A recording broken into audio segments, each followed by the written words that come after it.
Let's discuss a very artful form of hacking called social engineering.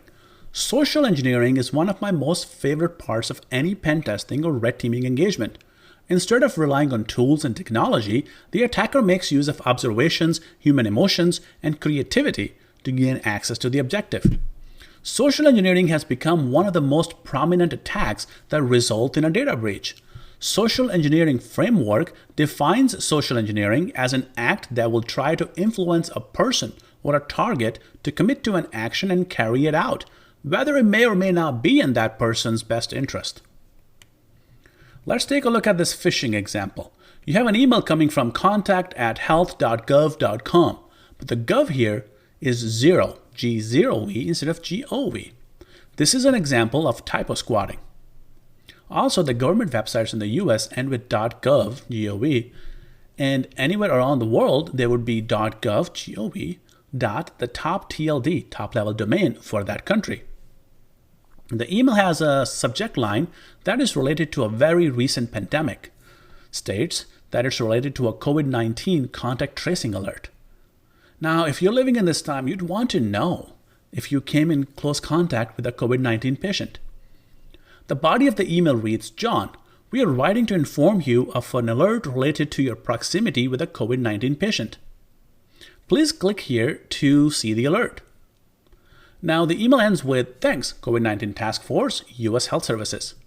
It may not be one of the best phishing emails out there, but it's also not the worst.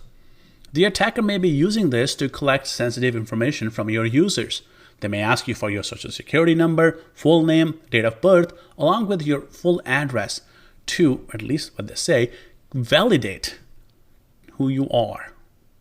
The website may look for very much like a Center for Disease Control's website. It may also look like your local health department's website. You may ask yourself, though, why would the COVID-19 task force contact me directly? And why would they contact me through email? How did they get my email? Why is there no other way to get this information? Why does it have to be through a website? Generally, the government will provide you with multiple ways to contact them. Now, this is another way that you can do social engineering, and this is through the phone calls, pretext calling. It's the practice of presenting yourself as someone else while also trying to obtain information. Generally, we've done this to gain access to credentials that we could use to further our access inside the target's network. This may also be a scammer calling you to let you know that you are behind your taxes or utility bills and you must pay right away using a prepaid card. In your organization, you may want to train your users to never give out their passwords. The help desk does not need the password for the user to do any resets or credentials changes or sync a database. None of that really requires the help desk to get the password from the user. The attacker may call the help desk and pretend to be an employee who lost their password. Many employees use security questions for this. For example, what's your dog's name? Well, an attacker could simply go to the Facebook account of that user and look through there. What's the color of your car? What make or model is your car?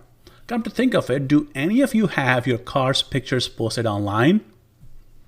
There was, however, this one time where social engineering call did not go as well. A former colleague called the user and pretended to be the help desk person named Anthony. He asked the target to confirm their identity and provide their social security number. The target responded, what did you say your name was? My colleague responded with, I'm Anthony. The target goes, well, Anthony is standing right next to me. Needless to say, our cover was blown and didn't really go as well.